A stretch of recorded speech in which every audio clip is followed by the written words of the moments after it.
আসবো স্যার। হ্যাঁ আয় তো বার কর, কি পড়া ছিল? পড়া তো কিছু ছিল না স্যার।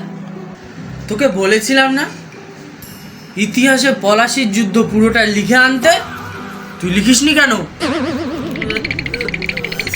স্যার পেনের কালি শেষ হয়ে গেছিল। পেনের কালি শেষ হয়ে গেছিল তা বাবার কাছ থেকে আনতে পারোনি তুমি? স্যার মাসের শেষ, তাই সব টাকা শেষ হয়ে গেছে। বাবা এখনো মাইনে পাইনি। পয়সা শেষ হয়ে গেছে? কালকেই তো তোকে দেখলাম তুই মন্টুর দোকানে বিড়ি খাচ্ছিলি তুই। স্যার উল্টা পাল্টা কথা কিছু বলিবেন না। আমি বিড়ি খাচ্ছিলাম, আপনি কখন দেখলেন? আমি তো মন্টুর দোকানে খৈনি খাই।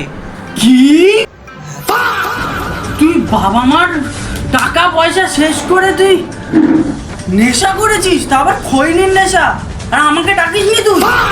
তোর আজকে আমি মাথা ফাটাবো।